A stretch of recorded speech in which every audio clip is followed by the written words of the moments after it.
dari alumni Sistem Informasi Universitas Matana. Lalu yang ketiga ada penyampaian materi dari dosen Sistem Informasi. Dan yang keempat ada question and answer buat nanti dijawab oleh narasumber-narasumber kita. Lalu terakhir closing. Selanjutnya.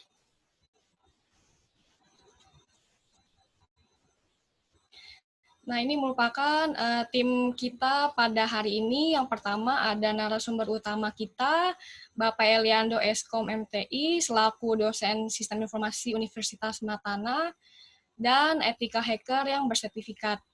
Lalu ada narasumber kita yang kedua, yaitu Andrew Johannes, selaku alumni Sistem Informasi 2016, yang sekarang bekerja di PT Kode Indonesia sebagai Gaming Community Associate. Lalu selanjutnya ada saya sendiri sebagai moderator. Lalu selanjutnya ada rekan saya, Yonatan sebagai host, Jason sebagai co-host, dan Jeremy sebagai publication and documentation. Sekali lagi saya akan mengingatkan kepada audiens, bagi ada pertanyaan atau masukan untuk webinar ini, bisa langsung dituliskan di kolom komentar chat pada Zoom ini. Nanti akan dijawab oleh narasumber-narasumber kita. Untuk memenuhi persyaratan e-sertifikat, saya mohon kepada audiens untuk terus mengikuti webinar ini sampai akhir sesi, karena nanti akan ada pembagian link absensi yang nanti harus diisi oleh audiens. Itu merupakan salah satu persyaratan untuk mendapatkan e-sertifikat. Baik, selanjutnya akan ada sambutan dari Kepala Prodi Sistem Informasi Universitas Matana.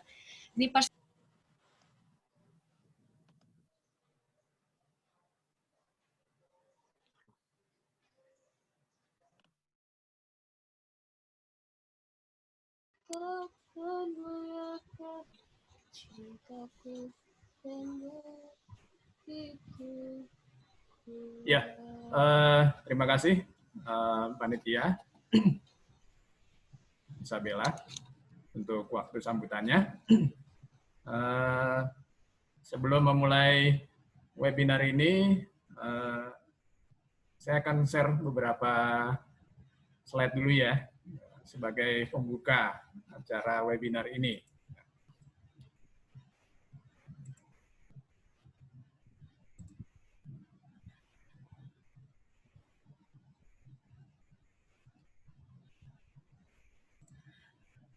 Ya, selamat siang semua peserta. Ya. Bapak Eliando sebagai pembicara, Andrew juga, dan semua yang ada di sini ya. Selamat siang, saya Yunianto Purnomo, Kepala Program Studi Sistem Informasi Universitas Matana ya. Ya, senang sekali bisa bergabung bersama kita di acara webinar ini.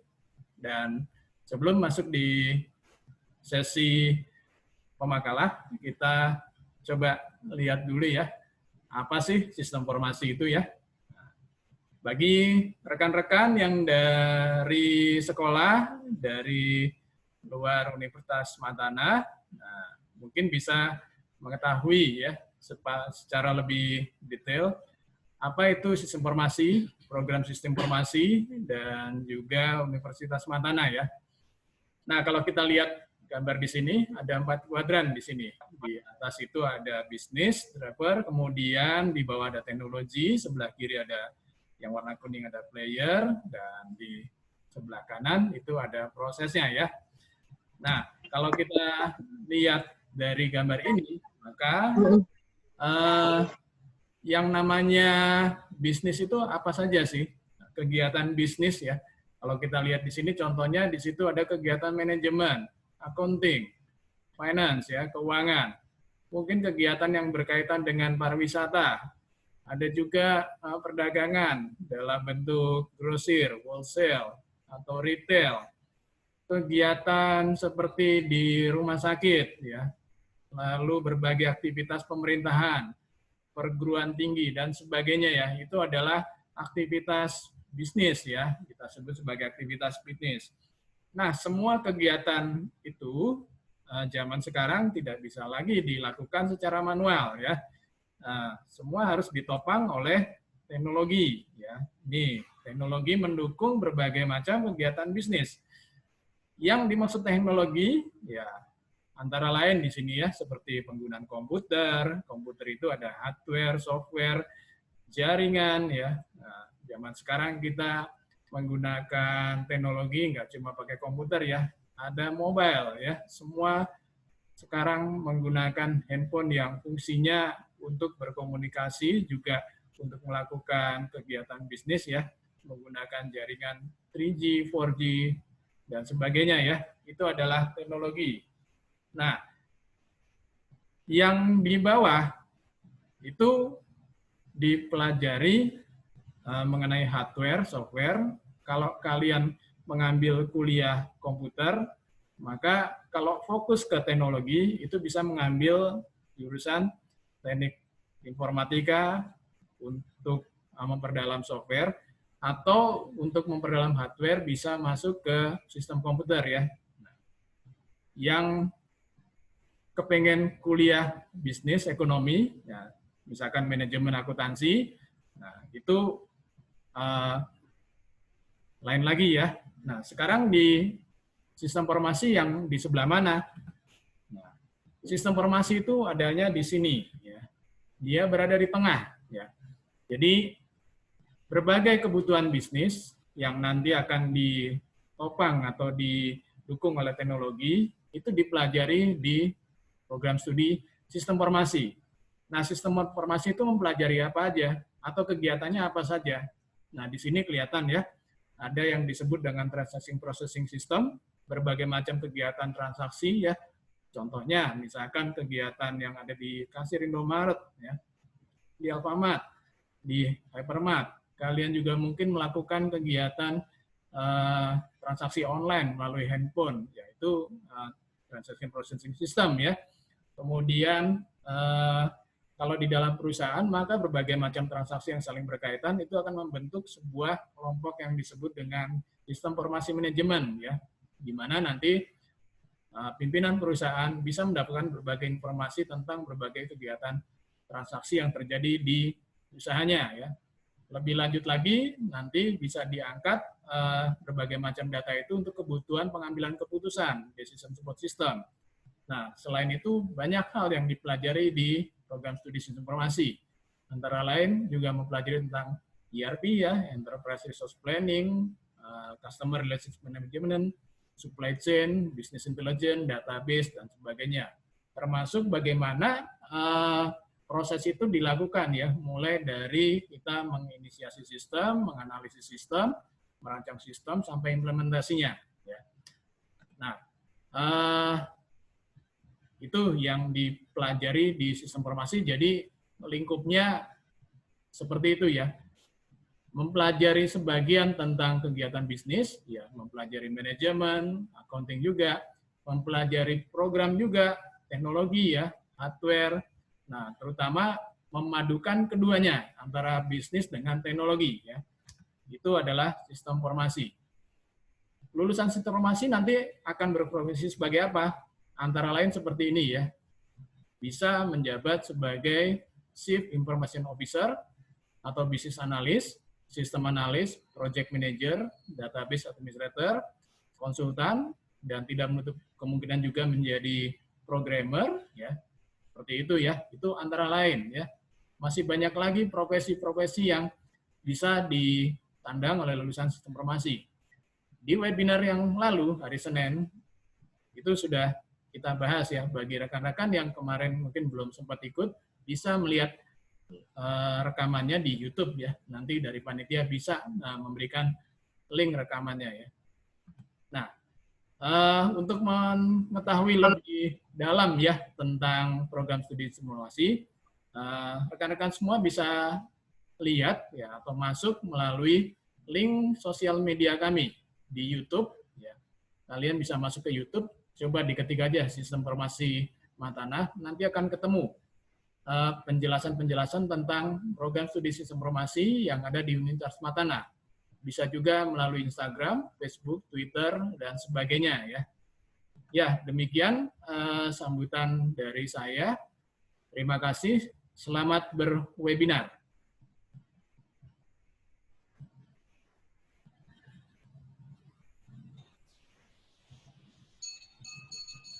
Baik, terima kasih kepada Bapak Yunianto atas sambutannya. Memasuki agenda berikutnya, yakni rekan alumni dari Sistem Informasi yang akan sharing tentang work experience-nya setelah menjadi lulusan dari Sistem Informasi Universitas Matanah. Kepada Saudara Andrew, dipersilahkan. Ya, selamat siang semuanya. Kenalkan, saya Andrew Johannes Hendra, selaku alumni dari Sistem Informasi 2016 di Matanah University. Ini screen-nya kelihatan kan ya? Takutnya nggak kelihatan, mungkin. Kelihatan kok, kelihatan. Oke. Kita langsung mulai aja. Halo semuanya. Ya, ini adalah sedikit profil dari saya. Andrew Johannes Hendra, saya alumni. Di sebelah kanan bawah, kalian bisa lihat email saya. Ya, feel free for hit me up kalau misalkan kalian mau tanya-tanya soal sistem informasi lebih lanjut. Sekarang posisi gue ada di Gaming Community Associate di Koda Payments PT Ltd. Ini adalah perusahaan multinasional yang nanti bakal gue jelasin di slide selanjutnya. Oke. Secara simpelnya, karena ada permintaan dari para panitia untuk menjelaskan tentang apa yang experience dan juga benefit itu ketika gua selesai di kuliah di Matanah. Secara simpelnya ada 2 garis besar. Yang pertama itu supporting lecturer sama in-depth personal skill development. Supporting lecturer ini bisa terbagi jadi 2, yaitu selama lu kuliah dan selama lu skripsi. Gitu. Selama lu kuliah dan skripsi ini sebenarnya kan satu bagian ya. Cuma selama gue kuliah di Matanah, itu selalu pasti ada momen di mana gue merasa kesulitan ketika istilahnya mempelajari suatu mata kuliah gitu. Dan ya dosen-dosen dan juga Kaprodi, Pak Yun juga selalu bilang kalau memang nggak tahu ya bertanya gitu. Jadi memang sangat support banget dan gue selalu nggak takut buat bertanya sama dosen gitu. Dan mereka pun selalu menjelaskannya dengan detail. Terus yang kedua ada in-depth personal skill development. Nah yang kedua ini mungkin secara nggak langsung akan lo dapatkan gitu. Karena nanti kan di semester 6 itu ada pembagian atau penjurusan gitu yang nanti bisa kalian ambil sesuai dengan yang kalian minati. Di sini benar-benar gue ngerasa kalau personal skill gue mulai dari istilahnya analisis sesuatu, berpikir kritis tentang sistem misalkan, ataupun tentang flow, tentang suatu bagaimana misalkan contohnya, oke, gue mau punya agreement nih sama YouTuber gitu. Ya udah itu flow-nya harus gue jelasin dulu sedetail-detailnya biar nanti rekan satu tim gue di kantor tuh ngerti gitu. Nah ini juga gue dapetin di sini secara nggak langsung. Jadi memang benar-benar gue setelah lulus ini gue merasa personal skill gue tuh ke-develop banget deh gitu. Terus, nah ini ada Thomas Alva Edison. Gue suka sama quote ini karena dia bilang kalau misalkan kalau misalkan nyerah itu bukanlah kebohongan yang paling bisa lu keluarkan gitu. Tapi kalau andaikan lu coba lagi, itu adalah salah satu jalan lu untuk bisa mencapai kesuksesan. Jadi ketika lu gagal, lu harus coba lagi. Mungkin lu udah banyak dengar kalimat ini, tapi ini benar-benar motivate gue biar gue ketika gue gagal atau ketika gue salah, gue bakal coba lagi sampai bisa gitu. Oke, ini adalah karir Sejak karir gue, sebenarnya gue adalah salah satu mahasiswa yang bekerja sambil kuliah, gitu. Jadi sejak tahun 2017 gue udah kerja sebagai content writer, dan juga content creator sebenarnya. Itu sekitar ya sampai April 2018, lalu di bulan Mei gue ditarik istilahnya dari outsource ke Koda Payments PT Ltd yang perusahaan di mana gue bekerja sekarang. Gitu. Oke, gue akan jelasin sedikit tentang ini. Koda Payments PT Ltd ini, buat yang nggak tahu, mungkin kalau yang sering main game, kalian tahunya itu produknya kita, yaitu Koda Shop. Ini adalah tadi yang gue bilang di awal, ini perusahaan multinasional yang sekarang kita udah buka di 25 negara, di 3 benua, termasuk yang akan buka adalah Jepang, Meksiko, dan juga Turki. Gitu. Oke, tadi kan kalian udah dengar ya, di depan gue sempat sebutin gue Gaming Community Associate. Nah, setiap orang nanya kerjaan gue itu apa, dan gue jelasin kalimat ini, pasti reaksinya adalah itu yang ada di gambar di sebelah kiri. Maksudnya apa gitu. Nah, Gaming Community Associate ini sebenarnya kalau kalian pernah dengar ini hampir sama dengan Community Manager. Gitu. Cuma bedanya Gaming Community Associate ini memang berfokus untuk gaming aja gitu. Ya untuk job desk singkatnya kalian bisa lihat di bagian bawah, itu ada focusing on building community to know the product, creative for creating engagement with them, and dan salah satu kerjaan gue adalah managing influencers.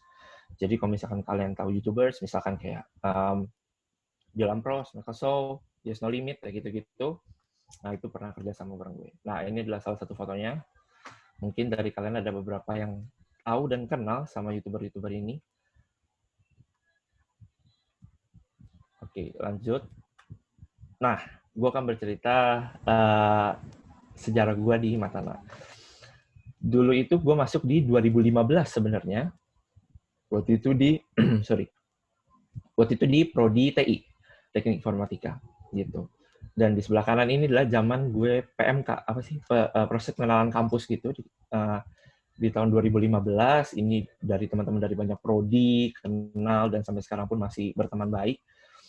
Lalu di tahun 2016, gue pindah ke SI, karena gue ngerasa di TI ini gue nggak sanggup untuk melanjutkan, gitu. Langsung skip ke tahun keempat. Tahun keempat ini yang kalian di pojok kiri bawah ini adalah saat dimana kami berempat itu sedang fokus untuk mengerjakan skripsi, gitu. Karena jadi kebetulan ada acara dari prodi kita dan juga skripsi yang memang mepet banget waktunya. Jadi mau nggak mau kami harus tetap kerjain dan ikut acaranya. Tapi ya seru sih. Gitu, karena dipandu juga sama dosen-dosen yang memang terbaik lah gitu. Oke, yang di sebelah kanan bisa kalian lihat itu adalah hasil dari skripsi gue. Itu adalah rancang bangun aplikasi YouTuber Agreement yang tadi gue sempat mention di awal. Itu adalah aplikasi yang memang dikhususkan untuk Koda Payments, terutama untuk penggunaan internal yang berkaitan dengan ketika kita mau sign up sama YouTubers gitu-gitu yang memang mau kerja sama, mereka bisa langsung pakai database-nya, nggak perlu lagi kirim-kirim via email gitu. Nah, di sebelah kiri ini pada saat gue bekerja freelancers yang pasti kalian udah nggak asing lagi dengan di bajunya Winner Chicken Dinner. Ya, gue sempat freelancer di PUBG Mobile Indonesia sekitar 4-5 bulan. Ya di situ ada country manager, ada influencer marketing, gue juga di situ involving sebagai influencer marketing juga. Nah ini adalah foto di mana di atas itu tahun 2018, di mana gue ada company trip, yang di bawah juga company trip, itu yang di atas ke Bali, yang di bawah ke Bangkok waktu itu. Jadi sekitar 1 tahun, gue ngerasain gue bener-bener apa yang gue pelajarin di Matana itu bener berguna banget gitu, terutama untuk menjelaskan hal-hal yang memang mungkin orang sering skip, orang sering lupa gitu. Jadi gue bisa jelasin secara detail dan mereka pun ngerti gitu. Oke, what I learned selama gue kerja di Koda, yang berhubungan dengan apa yang gue pelajari di Matana, ialah yang pertama personal data. Personal data di Koda Payments itu sangat dijunjung tinggi untuk keprivasiannya. Jadi apapun dalam bentuk apapun tidak akan pernah dibuka dan tidak akan pernah disebarluaskan. Lalu yang kedua security ya itu nyambung juga ke nomor 1, di mana keamanan setiap yang transaksi di kita itu selalu kita jaga. Dan yang ketiga routine maintenance dari Koda Payment sendiri, dari tim produk kita buat supaya ya menghindari hal-hal yang tidak diinginkan seperti itu. Ya, sekian dari gue. Kalau ada pertanyaan mungkin nanti akan bisa kita bahas di sesi selanjutnya. Terima kasih. Oke, baik. Terima kasih kepada Saudara Andrew atas sharing pengalamannya selama berkuliah dan bekerja. Mungkin ada yang mau ditanyain ke Andrew tentang pekerjaan atau pengalaman kuliahnya.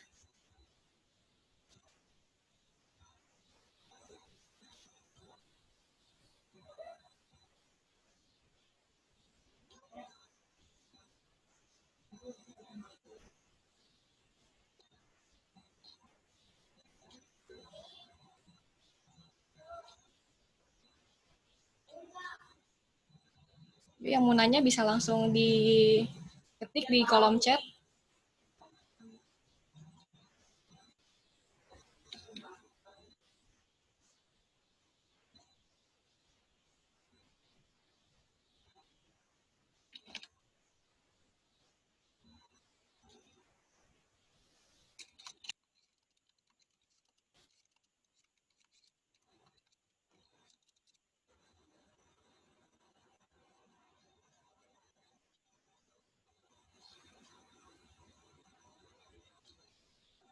Oke, mungkin sambil nunggu pertanyaannya bisa langsung ditanyain. Kita langsung aja ke sesi selanjutnya.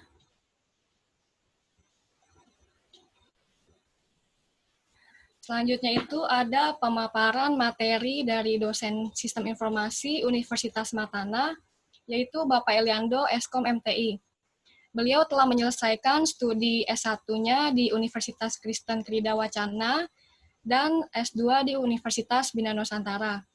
Untuk pengalamannya, beliau telah 8 tahun bekerja sebagai network engineer dan juga sebagai sistem engineer, baik di perusahaan sampai ke lembaga non-profit. Semenjak 2015, beliau memutuskan berkarir di dunia security dan pernah bekerja di perusahaan Singapura sebagai security engineer. Dan akhirnya semenjak 2017, beliau menjadi dosen di program studi Sistem Informasi Universitas Matana. Beliau akan menjelaskan lebih detail mengenai pentingnya peran sistem informasi di era pandemi ini, dan beliau akan menceritakan banyak tentang cyber. Langsung aja kepada Bapak Eliando, dipersilakan. Ya, terima kasih Bella. Ya, Bismillahirrahmanirrahim. Assalamualaikum warahmatullahi wabarakatuh. Selamat sore semuanya. Salam sejahtera bagi kita semua. Shalom, Om Swastiatu, Namo Buddhaya, Salam Kebajikan. Ya, hari ini saya memang akan menyampaikan, tadi Andrew sudah menyampaikan, sebelumnya Andrew itu adalah salah satu mahasiswa bimbingan saya, skripsi ya, sekarang sudah bekerja di perusahaan multinasional. Ya, kemarin kita sudah mendengarkan webinar series ya mengenai tentang prospek karir di dalam sistem informasi.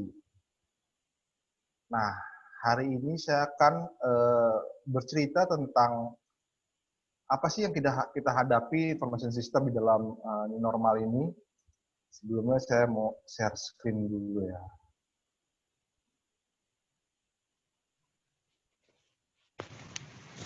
Oh, kejut ya Allah. Webinar.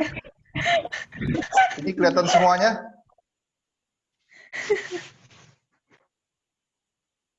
Sudah terlihat semuanya ya?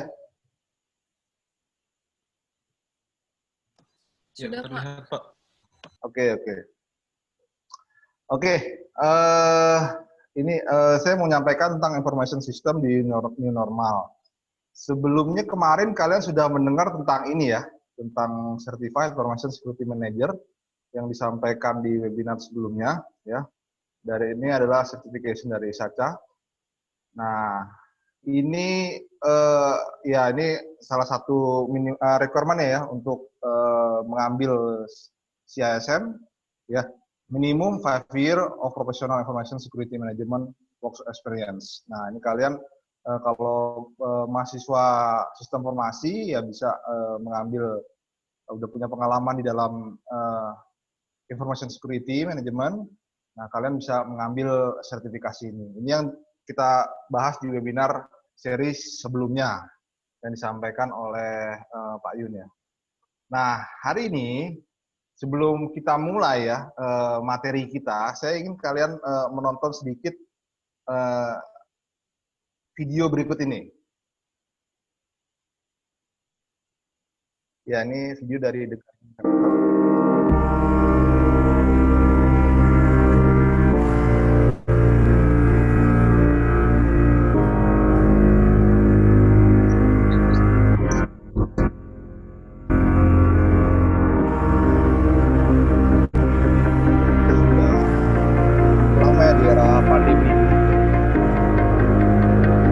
Sekarang ini adalah saatnya di mana kita masuk ke dalam era yang baru.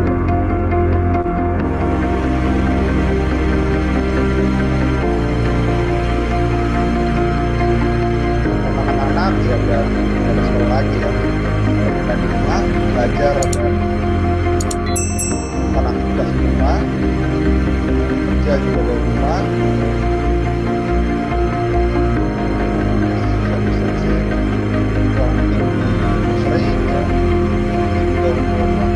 Was shopping berubah belajar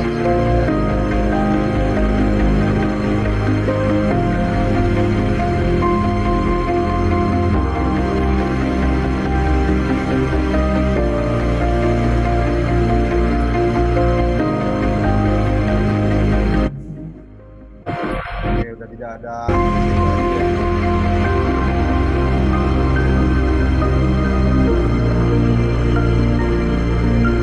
lewat digital karena sudah pakai masker di mana-mana, terus temperatur cek juga bisa dilakukan. Ada tutup lagi ya.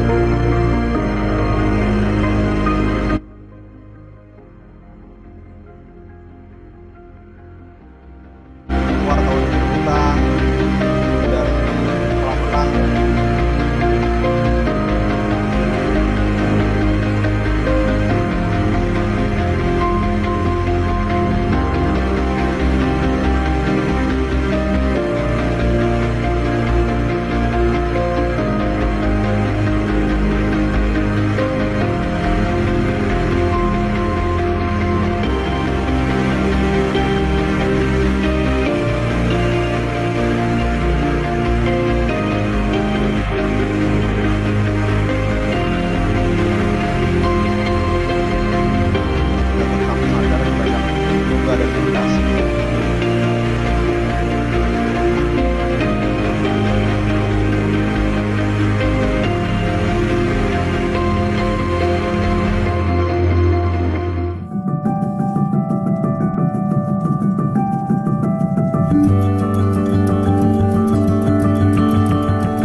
hal-hal seperti ini ya.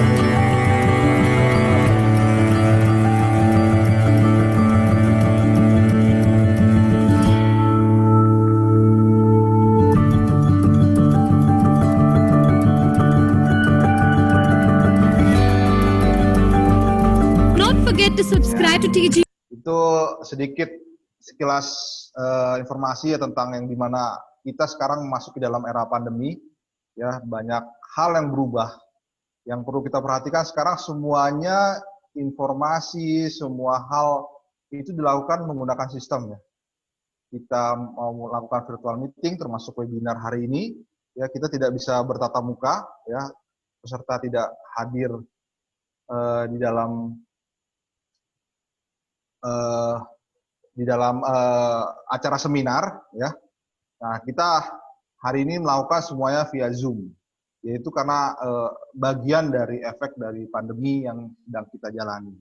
Nah ada hal yang menarik yang berubah, yang cenderung lebih banyak berubah. Semua hal kita lakukan menggunakan teknologi. Ya. Nah, ada teknologi itu kita pergunakan untuk sharing informasi dan juga data.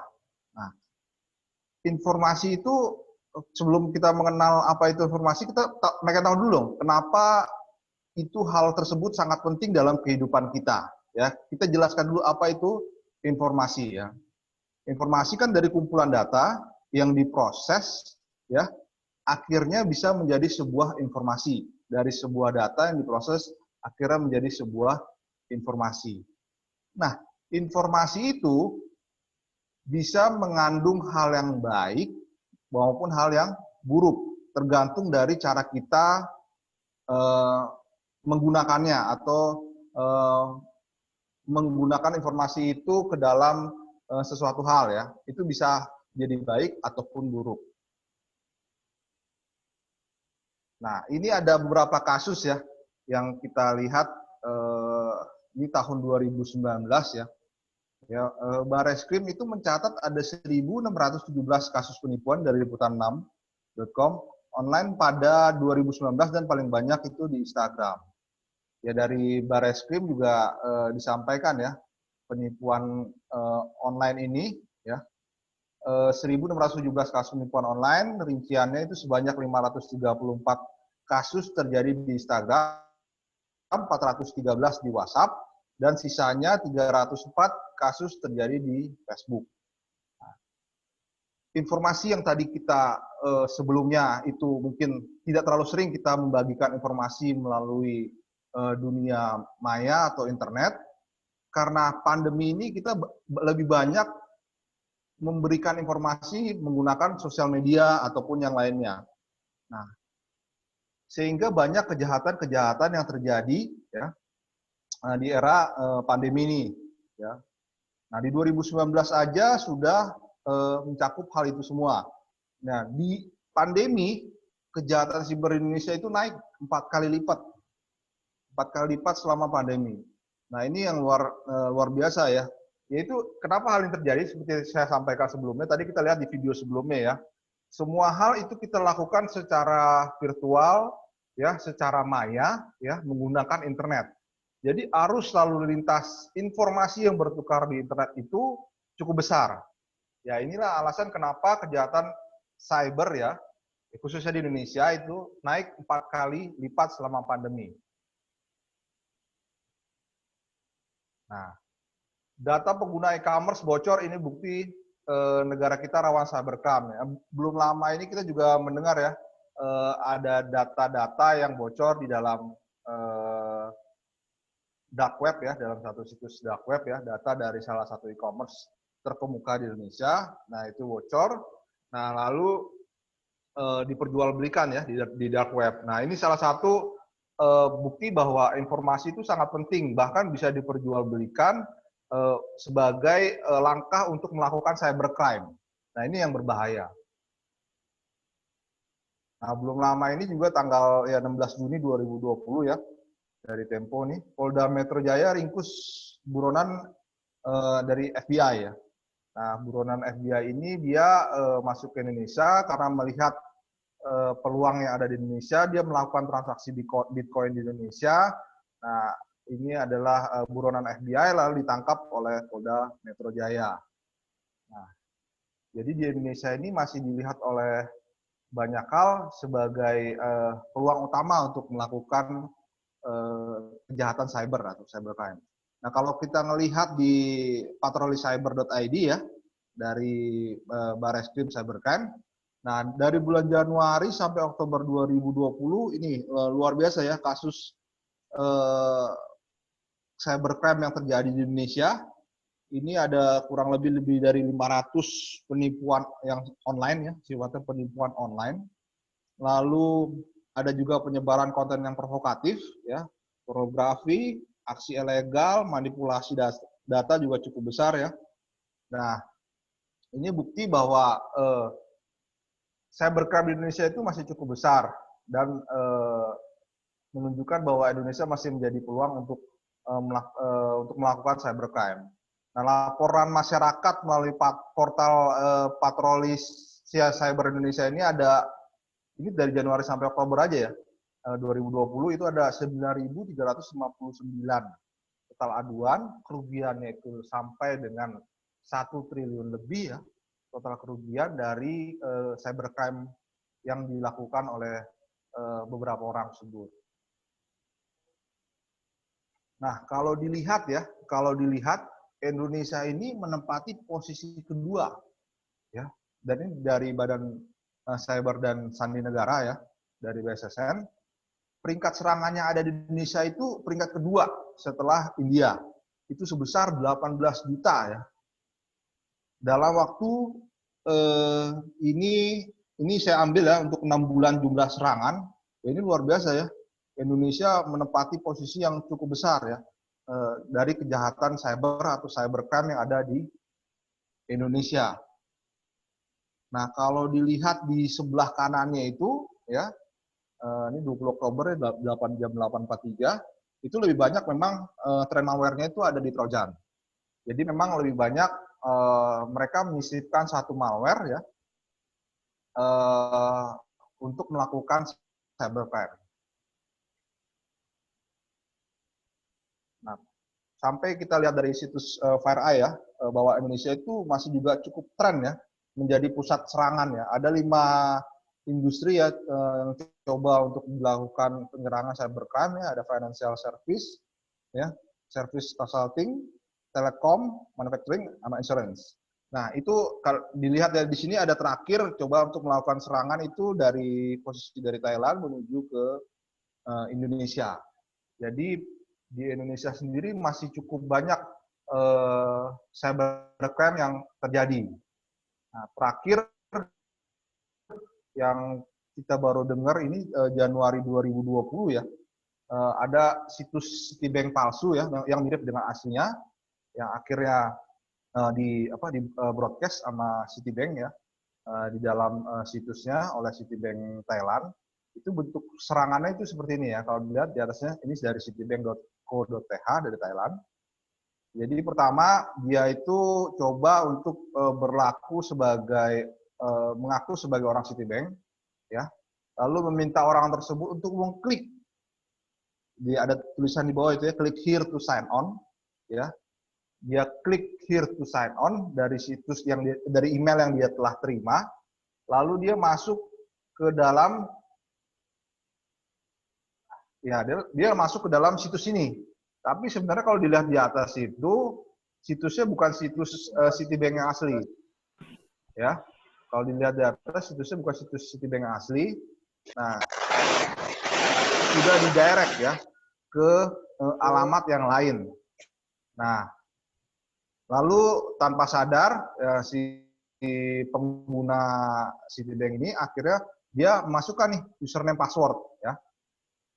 Masukkan username password. Nah, sekarang kan ada kode OTP ya, one time password atau one time PIN. Nah, itu dia input ya. Dia input one time PIN. Dia inputkan, dia terima kan ada kode OTP-nya yang diterima dari SMS.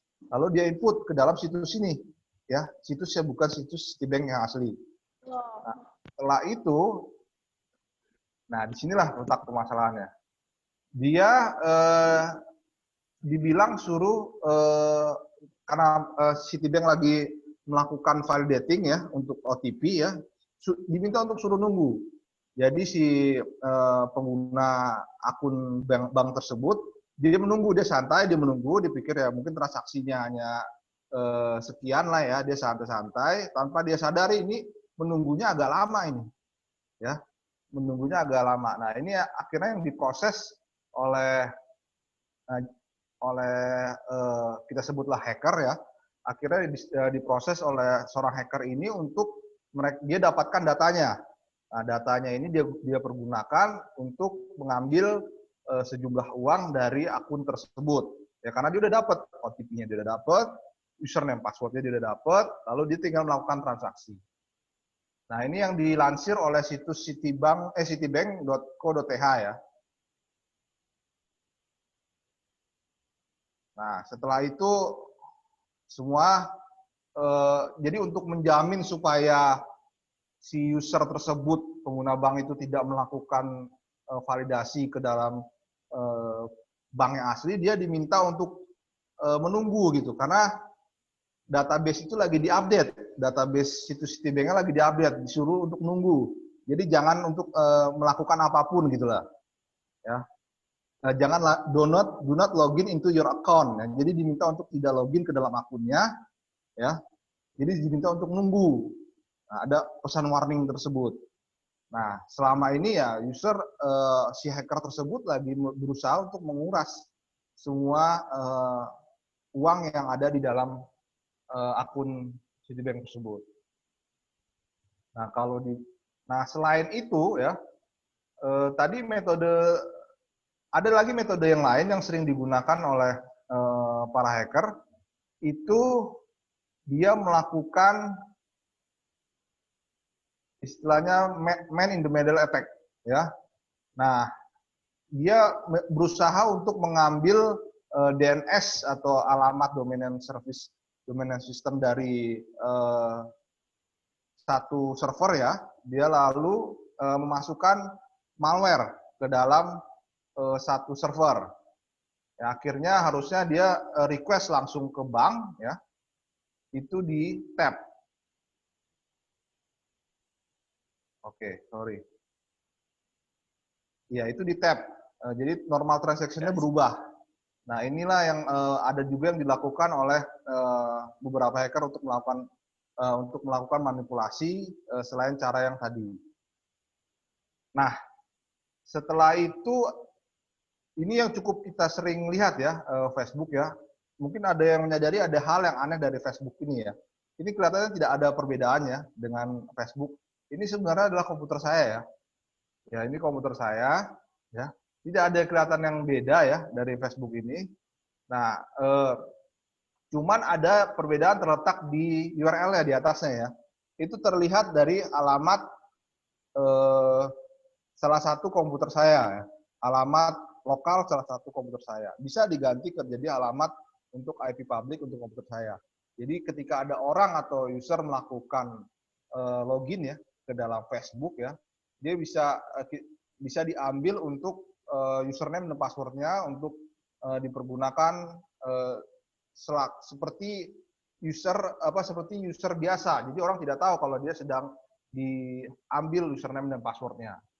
Ya, ini salah satu contoh.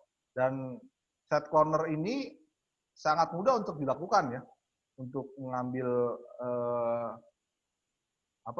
karena sudah banyak tools yang dipergunakan untuk melakukan set corner seperti di Facebook ini. Ya, cuman ada beberapa situs sosial media yang juga melakukan proteksi terhadap set corner. Nah, ini ada sekilas video ya tentang bagaimana satu informasi di sosial media ya bisa dipergunakan untuk melakukan cracking terhadap hal yang lain, misalkan username atau password suatu server atau bank akun ya atau yang lainnya hanya berdasarkan dari sosial media. Ini salah satu contohnya videonya. Ini film. Salah satu film ini saya ambil dari YouTube. Mungkin bisa dilihat. Hi, this is Sam from Bank of East Security Fraud Department. Unfortunately, I have to inform you that your account's been compromised. What? What happened? First, before I can answer any questions, I need to verify some information. Are you still at 306 Hawthorne Avenue? Yes. Hi, this is Sam from Bank of East Security Fraud Department. Unfortunately, I have to inform you that your account's been compromised. What? What happened? First, before I can answer any questions, I need to verify some information. Are you still at 306 Hawthorne Avenue? Dia dapat alamat ini dari Facebook. Ya, bisa dilihat di depan itu dia ambil alamat ini dari Facebook.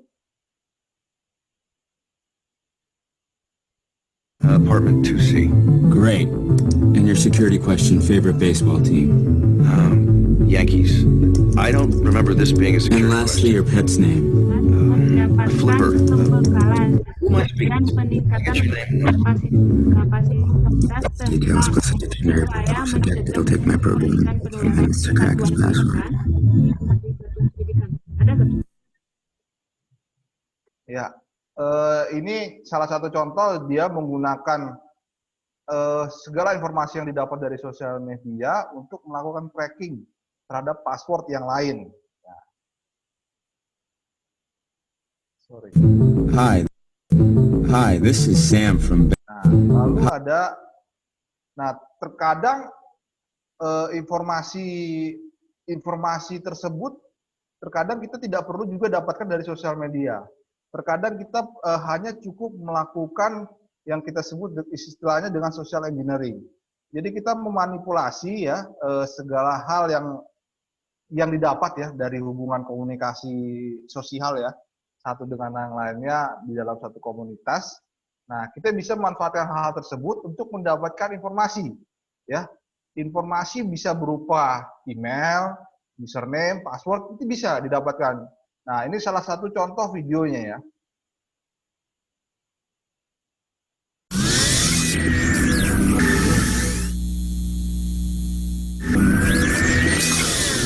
Invited Chris to hack.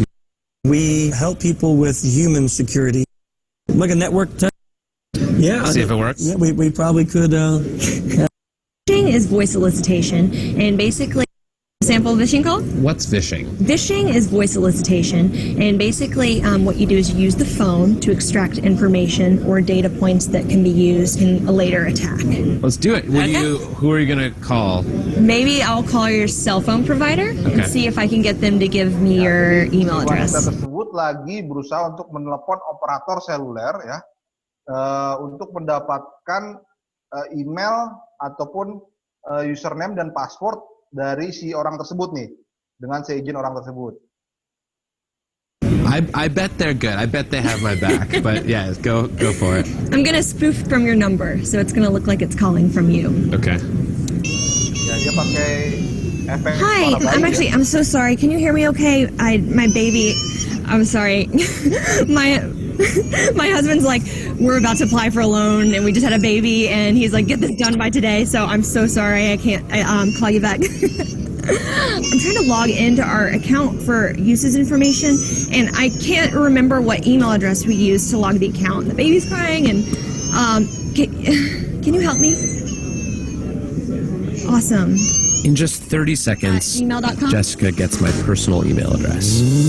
Now, if I needed to add our older daughter on our account so she could call in and make changes, how would I need to go about doing that? You would have to send me a secure PIN through a text message? Yeah, well, the thing is, I don't think I'll be able to receive a text message if I'm on the phone. Oh, I'm not on there either? So I thought when we got married, he added me to the account. Okay, my Jessica uses my girlfriend's name and a fake social security number 5127 to set up her own personal access to my account. Wait, I'm sorry. So there's no password on my account right now? Can I set that up? She even gets the support person to change my password. Thank you so much for your help today. So she just basically blocked me out of my own account. I'll get her fed after this. All right, thank you. Holy shit. So they just gave dia sudah mendapatkan username. Nah, lalu karena ada permasalahan security number, dia minta untuk di-blok. Jadi si pengguna email tersebut akhirnya terblok ya. Dia tidak bisa masuk ke akun emailnya sendiri. Nah, banyak pertanyaan. Ini informasi saya dapat dari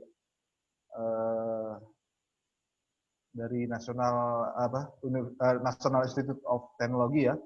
Kenapa hacker itu banyak melakukan hack ya? Karena banyak hal ya. Kebanyakan sih emang tebusan. Kebanyakan itu 41% itu karena permintaan untuk melakukan tebusan. Ya. Ada juga lewat political, ada juga karena masalah politik. Ya, ada juga cyber war, angry user. 11% tidak diketahui motifnya kenapa untuk melakukan cybercrime atau hacker tersebut melakukan kejahatan cyber. Nah, lalu pertanyaannya itu gimana sih cara untuk mengatasi hal tersebut ya? Gimana cara untuk mengatasi permasalahan tersebut? Nah, seringkali orang berpikir bahwa security teknologi itu adalah hal yang paling utama. Jadi kita buatlah firewall, web reputation, web inspection, intrusion prevention, anti malware, integrity monitoring, lalu dikombin lah itu semua untuk mengamankan data maupun informasi yang terkandung di dalamnya. Kalau kita orang berpikir bahwa mungkin ya banyak orang berpikir, oke, sosial media ini sudah dibangun dengan platform yang cukup mahal, pasti proteksinya cukup bagus, ya, untuk mengatasi berbagai macam serangan, ya. Bahkan mereka berpikir proses, ya, bahwa prosedur untuk melakukan proteksi juga sudah dijalankan oleh banyak perusahaan tersebut, ya. Banyak hal sudah dilakukan untuk melakukan proteksi terhadap pengamanan data maupun informasi yang terkandung di dalamnya. Cuman yang seringkali orang lupa itu adalah manusianya. Ya, tadi di video tadi kita lihat ceritanya ya, bagaimana tanpa harus menembus firewall, antivirus ataupun yang lainnya, anti malware dan yang lainnya, hanya dengan menggunakan social engineering ya, dengan memanipulasi orang, dia bisa mendapatkan banyak hal. Ya, banyak informasi, bahkan sampai ke merubah password dari akun emailnya, hanya menggunakan social engineering. Ini adalah salah satu contoh bahwa orang itu berpengaruh juga terhadap teknologi ataupun apapun yang dia pergunakan. Sehingga pengamanan itu tergantung kepada kesadaran orang tersebut juga. Nah, kalau di-combine ya, antara people, proses, dan teknologi, ya, itu semua harus bersatu padu ya. Nggak bisa kita hanya berfokus kepada teknologi maupun proses. Proses yang dilakukan sudah tepat atau tidak, teknologi yang dilakukan sudah tepat atau tidak hanya terpaku terhadap dua hal tersebut. Tetapi terhadap orangnya juga, people harus di-educate ya, mengenai permasalahan terhadap dunia di dalam security komputer ya. Di dalam cybercrime, people harus di-educate supaya hal-hal masalah terhadap vulnerability ya, atau kerentanan itu bisa dihindari oleh orang tersebut. Karena terkadang jadi masalah memang bukan teknologi maupun prosesnya, tapi ke people-nya. Nah, ini salah satu contoh ya. Salah satu contoh ini ada seorang hacker ya, attacker ya. Dia mau coba untuk menyerang web server, email server, file server, dia coba untuk melakukan penyerangan ya ke ketiga hal ini, web server, mail server, dan file server. Nah, dia coba untuk melakukan ini ya, SQL injection, cross script ya, command injection, brute force, exploit, dan yang lainnya. Nah, tapi ya itu selalu gagal. Karena memang di sebuah perusahaan itu sudah diproteksi. Akhirnya yang dilakukan adalah dia melakukan serangan ke employee-nya, ke karyawannya dalam sebuah perusahaan. Ya, dari karyawannya itu ya, setelah dia menyerang karyawannya, dia coba untuk masuk ke dalam target servernya ya. Dia masuk ke dalam target servernya ya, lalu dia kirimkan malware ya, terserah dia mau kirimkan malware lewat apapun ya, menggunakan email kah, alamat kah, atau dia berada dalam satu jaringan mereka kah. Nah, itu mereka coba kirimkan ke employee-nya, yang akhirnya masuk nih, berhasil nih, karena employee-nya itu atau people-nya, orang-orang yang ada di dalam perusahaan tersebut tidak sadar akan kerentanan. Dia tidak menyadari bahwa mereka itu terinfeksi sama malware. Nah, akhirnya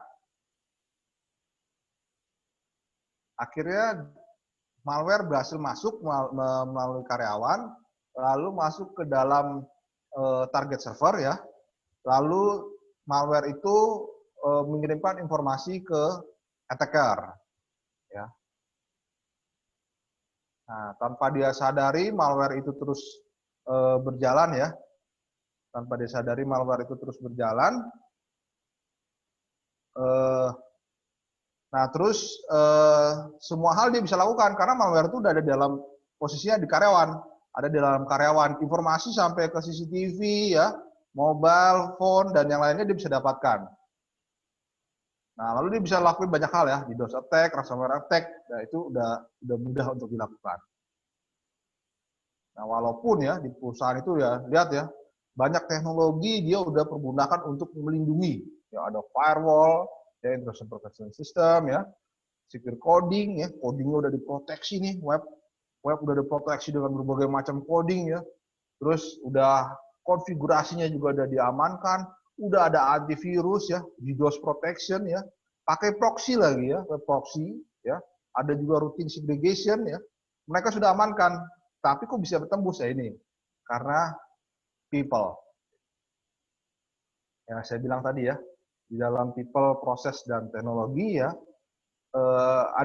ada banyak faktor yang harus kita lakukan. Nah, ini adalah salah satu framework ya dari cyber security ya, dari NIST ya. Ya, salah satu framework yang kita bisa pergunakan ketika kita mencoba untuk menangani permasalahan cybercrime ya. Nah, kita bisa identify dulu ya, ini saya akan bahas sedikit aja. Identify, lalu kita melakukan proteksi ya terhadap kalau sudah misalkan terhadap hal-hal yang misalkan serangan terjadi umumnya lewat mana aja, lalu dia melakukan proteksi, ya lalu dia detect, lalu berikan responnya apa, lalu melakukan recover. Ya, kalau terjadi serangan cyber security. Nah, itu NIST itu kemarin sudah dibahas di webinar kita yang pertama ya. Webinar yang pertama. Nah, lalu ada permasalahan terhadap kenyamanan maupun security. Ini yang sering kita alami ya. Kalau kita pengennya semuanya cuma diklik lalu lakukan ya, dibanding kita input username, ketik dulu username, password, aduh pakai OTP lagi, pakai input PIN, udah di depannya pakai password, di dalamnya ada PIN lagi, terus ditambah lagi ada OTP lagi, kan stres ya. Jadi orang saat ini lebih suka kalau cuma klik lalu lakukan transaksi, klik lalu beli, klik lalu pergi ke sana, itu lebih nyaman untuk dilakukan dibanding kita harus melakukan hal tersebut. Ya, apalagi juga ini contohnya ya, kita nggak perlu menutup sebuah pintu ya. Jadi inginnya itu kita bisa ya nggak perlu ditutup pintunya, biarkan aja terbuka ya, dibanding kita harus tutup pintu dulu, kunci dulu, memastikan bahwa itu sudah dikunci. Nah, itu seringkali orang mengalami masalah terhadap kenyamanan. Nah, apalagi ini juga ya, kalau punya rumah ya, dengan lingkungan yang terbuka ya, tipe cluster ya, tanpa security, tanpa CCTV, tanpa gerbang ya, kayaknya itu merasa nyaman ya, gitu kan, lingkungan terbuka ya. Dibanding punya rumah harus ada CCTV, harus masang CCTV, harus ada security, dicek dulu nih setiap kita masuk, ini mau bertemu dengan siapa, mau kemana. Nah, orang lebih nyaman dengan kondisi yang semuanya terbuka. Jadi terkadang kan kalau kita masuk ke dalam satu komplek ditanya yang detail sama security, itu terkadang kita merasa terganggu. Nah, padahal itu adalah permasalahan keamanan dalam komplek perumahan tersebut, tapi seringkali kita merasa terganggu. Inilah perbedaan antara kenyamanan dan juga keamanan, ya. Yang terakhir nih kita bisa aja ngomong, kita tinggal ngomong di dalam satu handphone, berharap ya dengan menggunakan Google Voice ya, misalkan kita ngomong lalu uang terkirim, harapannya gitu mudah semuanya, dibanding kita harus input PIN ya dan yang lainnya ya, kredensial dan yang lainnya. Hal tersebut membuat kita cenderung untuk menginginkan kenyamanan dibanding keamanan. Tanpa disadari, keamanan dan kenyamanan itu berbanding terbalik. Ya, kita nggak bisa sulit untuk menyatukan antara keamanan dan kenyamanan. Jadi kalau kita suruh milih antara keamanan dan kenyamanan, kita lebih memilih kenyamanan karena itu prinsip dari untuk kalau bisa lebih mudah buat apa lebih sulit, dipikirnya seperti itu. Tapi di dunia security enggak ya. Di dunia security setiap hal yang dilakukan itu punya konsekuensi. Kita memerlukan input username, password, PIN, kredensial, fingerprint dan segala macamnya karena ada alasan keamanan yang harus kita pertanggungjawabkan. Ya, termasuk akun dari data bank kita. Nah, lalu pertanyaannya gimana sih kita untuk memprotek diri kita sendiri ya dari permasalahan itu? Nah, sebenarnya kita harus concern terhadap dunia security. Ya, kita harus concern, kita harus educate diri kita terhadap dunia security. Yang pertama yang kita lakukan adalah memastikan ya semua software maupun operating system kita update ya. Karena setiap perusahaan operating system pasti dia melakukan update terhadap security di dalam operating systemnya. Ya, jika dia menemukan ada satu celah atau bug atau permasalahan dalam operating systemnya, dia pasti melakukan update terhadap permasalahan security. Lalu ya ini ya, pasti gunakan antivirus ya dan pastikan itu up to date ya di dalam antivirus. Terus gunakan password ya, password yang sifatnya strong ya, bukan password yang biasa digunakan. Lalu, ya jangan sembarangan ya open attachment di dalam email ya. Jangan sembarangan membuka sesuatu di dalam email kalau kita tidak yakin itu siapa yang mengirim email atau memang kita tidak email tersebut memang tidak kita perlukan gitu atau tiba-tiba ini beberapa nih ada yang mengalami permasalahan ya yang report ya yang ke saya. Nah, dia seringkali dapat email bahwa akun dia itu sedang di-compromise atau akun dia sedang coba untuk dimasuki orang ya. Dia seringkali dapat email itu, tapi dia tidak melihat siapa pengirim email tersebut. Lalu dia klik linknya, ya, link itu didirect ke situs yang sudah di-cloner, ya, situs yang sudah diduplikasi. Ya, tanpa sadar dia memasukkan kredensial atau masukkan username, password dari akun tersebut, ya itu yang akhirnya diterima oleh hacker dan bisa dipergunakan untuk melakukan peretasan ke dalam akun dari orang tersebut. Ya, ada yang pernah report juga seperti itu. Nah, terus do not click on link in spam email atau untrusted website.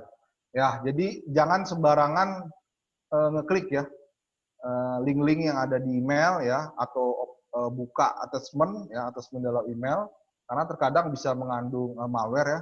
Walaupun memang sekarang saat ini banyak provider dari email itu sudah memberikan antivirus di dalamnya ya. Cuman ya itu harus hati-hati. Jangan data yang kalau kita rasa ada yang mencurigakan itu jangan sembarangan dibuka. Lalu atau mengunjungi kita klik link lalu masuk ke dalam satu website yang tanpa kita sadari linknya itu beda, ya, alamatnya itu beda, jangan sembarangan masuk. Nah ini yang ini penting juga ya, jangan memberikan personal information, ya, kecuali hal tersebut aman. Tadi ada video ya bahwa ya, dia ditelepon ya, karena dia dapat informasi, dia tidak tahu siapa yang menelepon, padahal, ya, dia tidak tahu siapa yang menelepon, lalu orang tersebut dia meminta data dan informasi ya sampai ke nama binatang peliharaannya, dia minta data dan informasi, dia tidak tahu siapa yang telepon, tapi karena misalkan orang tersebut manggil nama kita tepat, ya, alamat kita tepat, dia tahu, tapi kita langsung merasa yakin, kita tidak tahu siapa yang telepon. Nah, kita berikan informasi hal-hal yang sifatnya kredensial, ya, jangan sembarangan. Lalu ya, kalau ada sesuatu hal yang kita curigai, ya, ada suatu hal yang kita curigai, tolong segera hubungi, ya. Tolong peka terhadap segala suatu hal yang kita curigai. Ya, misalkan ya contoh tadi, ada misalkan masuk kode OTP ya, tapi kita tidak pernah melakukan transaksi, lalu segera hubungi bank yang kita punya, ya. Lalu kalau misalkan ada permasalahan atau ada email dari kantor, nah kita tanyakan ya, apa benar nih email, kalau kita tidak yakin ya siapa pengirimnya ataupun informasi yang terkandung di dalamnya kita tidak yakin, ya coba segera kontak company-nya. Nah ini juga penting ya, tolong untuk berhati-hati ya dalam mengunjungi satu URL atau website. Ya. Ketika searching di dalam Google, kita mengunjungi satu website, tolong berhati-hati karena kalau dia meminta sifatnya personal information, tolong untuk hindari hal tersebut gitu.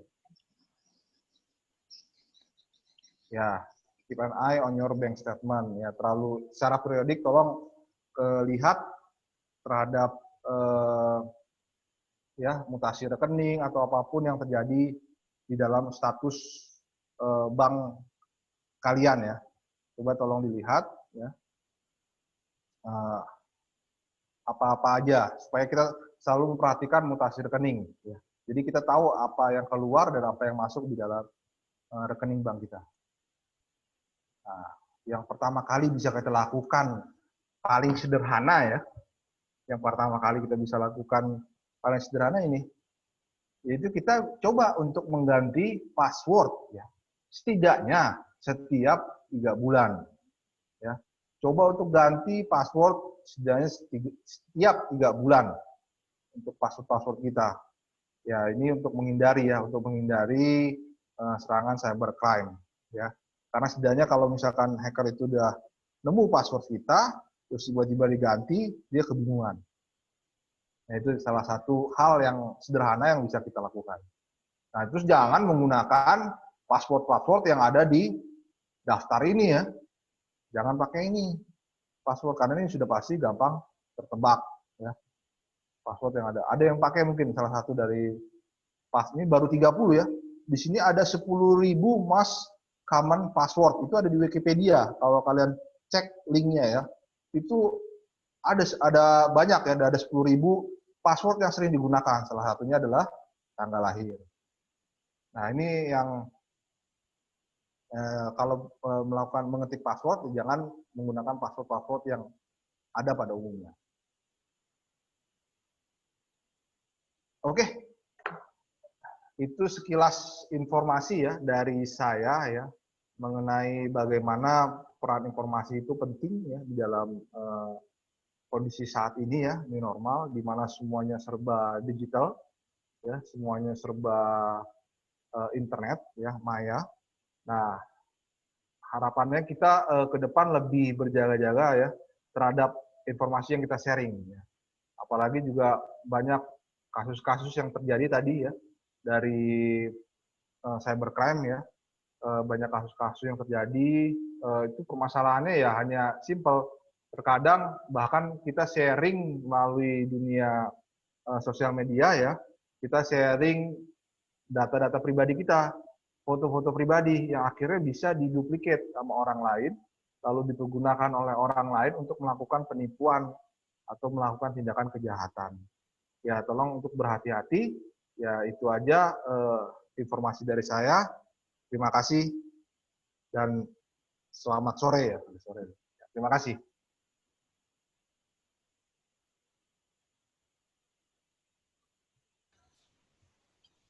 Oke, baik. Terima kasih kepada Bapak Eliando sudah memberikan materi bagaimana informasi itu sangat penting di era pandemi ini dan menceritakan banyak kejahatan cyber yang terjadi dengan menyalahgunakan informasi yang tersebar.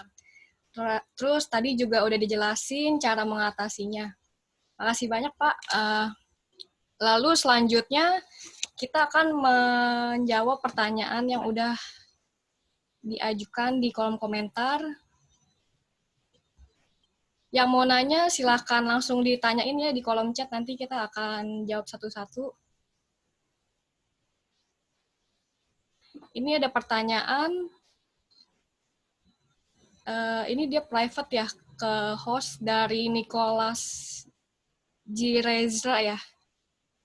Pertanyaannya, apa perbedaan antara kriptografi, cyber security, dan hacking defender.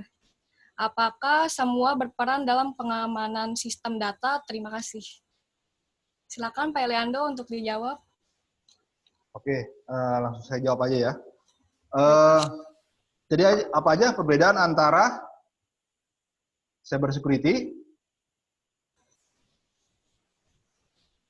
Halo, Bella? Cyber security, kriptografi, sama hacking defender, Pak. Oke. Nah, cyber security itu ya itu isinya tentang keamanan-keamanan di dalam dunia cyber. Itu sangat berbanding terbalik ya dengan kriptografi. Kriptografi lebih ke arah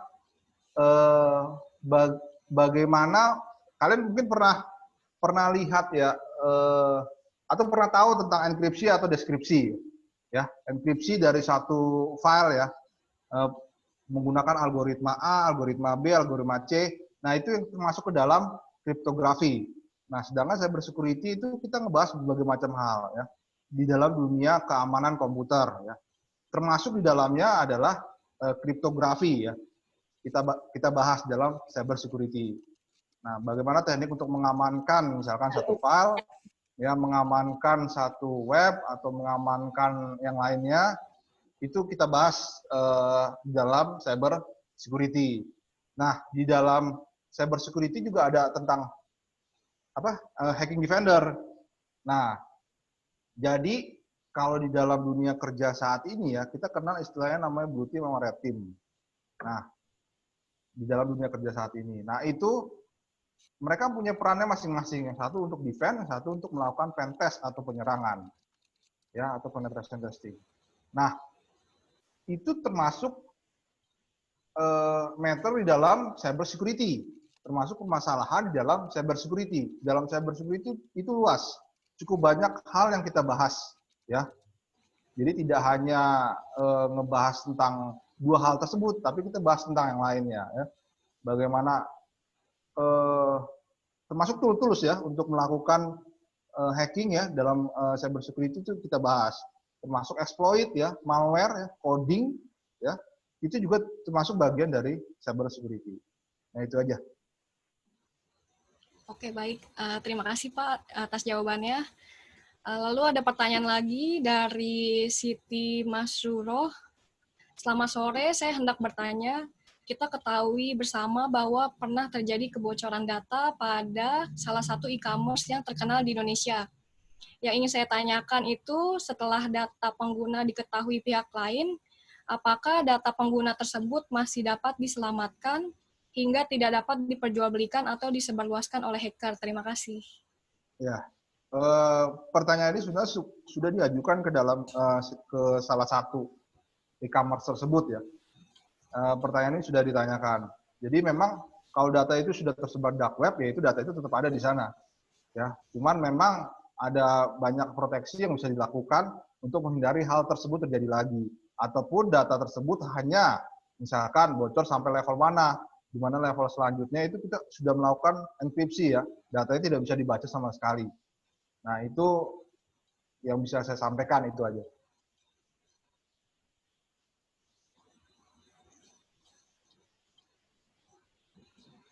Oke, terima kasih Pak Eliando. Selanjutnya saya kasih kesempatan lagi untuk 3 pertanyaan.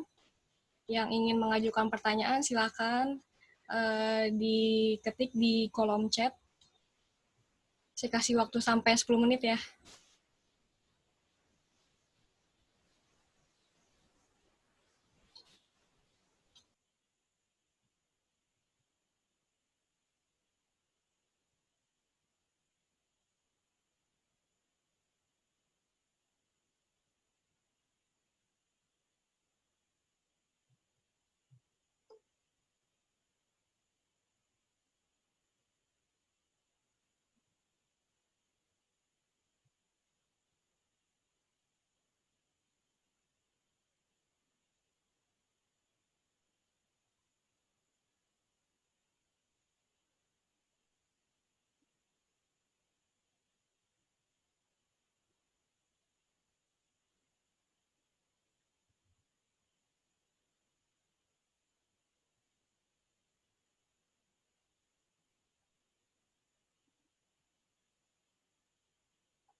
Sepertinya udah ada yang tanya nih, Bu.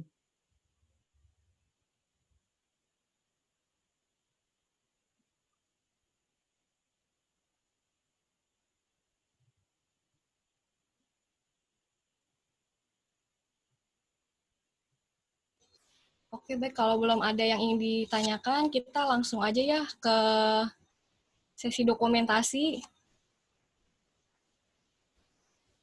Saya mohon kepada audiens untuk membuka kameranya sebentar untuk dokumentasi. Ini ada pertanyaan, Bel, untuk Andrew.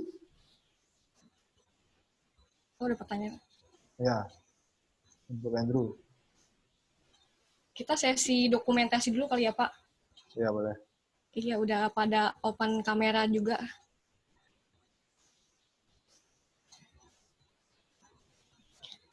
Sekali lagi diminta kepada audiens untuk membuka kameranya sebentar untuk sesi dokumentasi.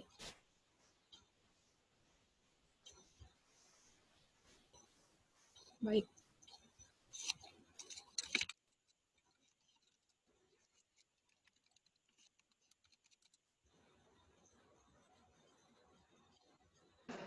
Malu.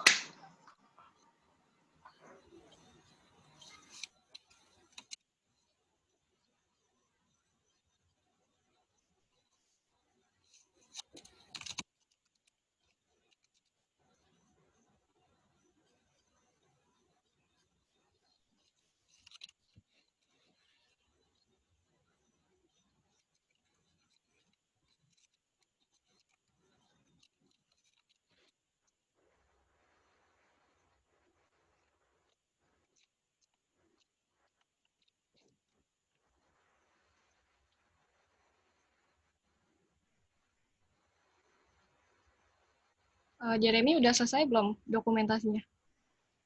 Udah ya.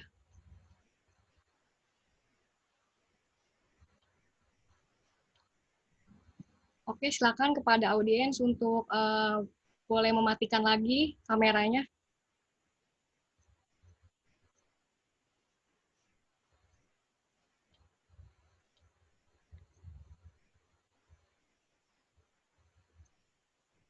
Tadi ada pertanyaan ya dari Yonatan. Untuk pertanyaannya kepada Ko Andrew Johannes, apakah Kodashop itu memiliki perekrutan untuk talent-talent e-sport? Silakan Andrew dijawab.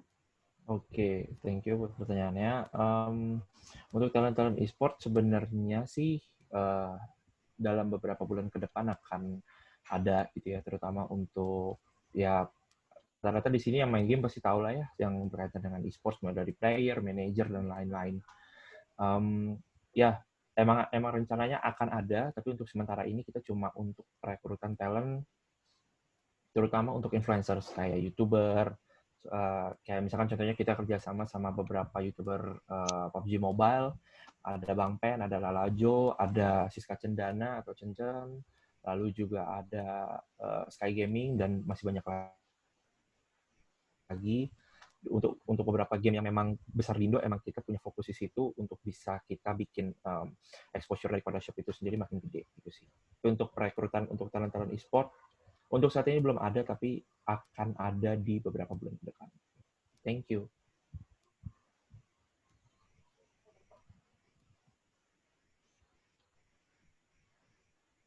Oke, terima kasih kepada Saudara Andrew.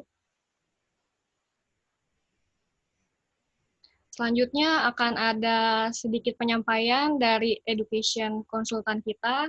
Dipersilakan kepada Bapak Kevin. Baik, terima kasih Kak Bella ya. Terima kasih juga untuk Pak Yul kesempatannya untuk saya untuk bisa memperkenalkan Mataram University juga nih untuk ke teman-teman semua yang mungkin pesertanya bukan dari Mataram University nih, misalnya anak-anak kelas 12 dari sekolah-sekolah. Itu kakak mau infokan sedikit, langsung saja kakak share screen saja ya untuk mempersingkat waktu.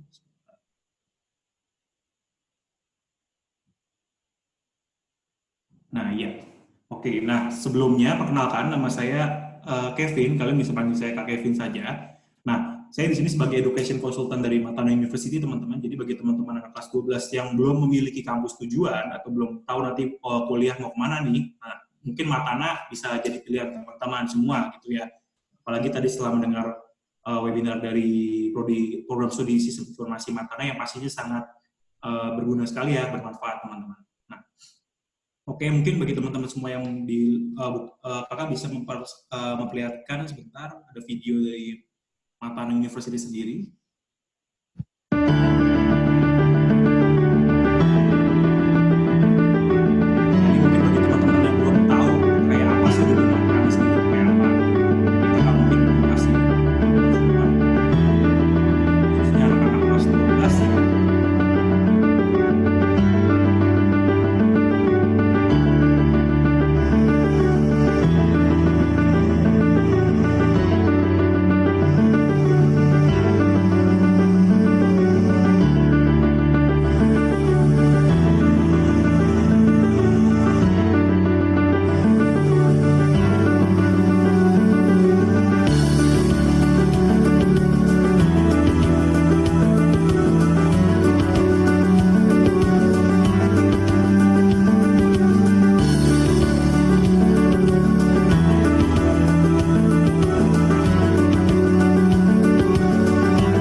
Anak-anak kelas 12 yang dari luar kota mungkin belum tahu nih lokasi Matana ada di mana sih Kak gitu.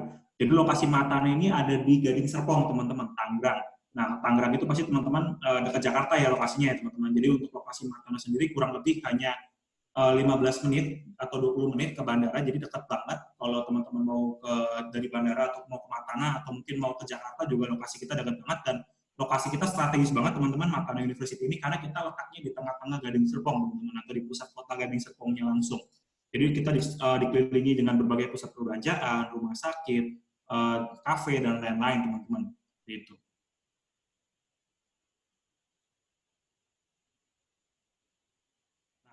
Matana sendiri di bawah naungan PT Paramount Enterprise teman-teman. PT Paramount Enterprise sendiri merupakan perusahaan raksasa di Indonesia yang bergerak di bidang properti teman-teman utamanya.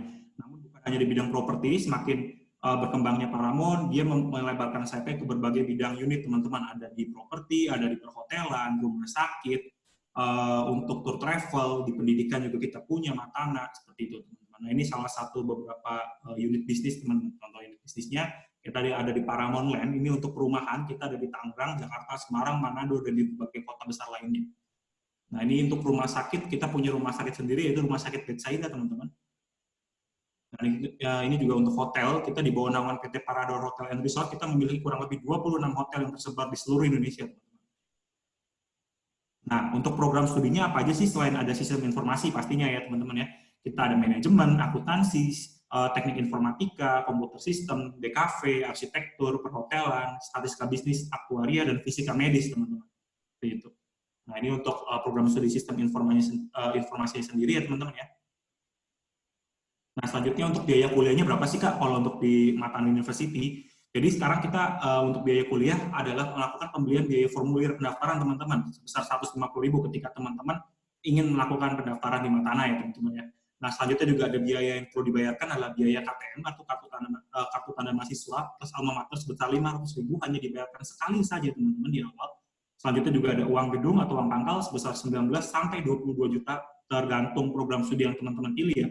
Selanjutnya juga ada biaya per semester di range 10 sampai 13 juta per semester tergantung program studi yang teman-teman pilih. Dan di dalam biaya per semester tersebut juga sudah termasuk biaya juta dan biaya sertifikasi profesi sebesar 500.000 teman-teman, seperti itu.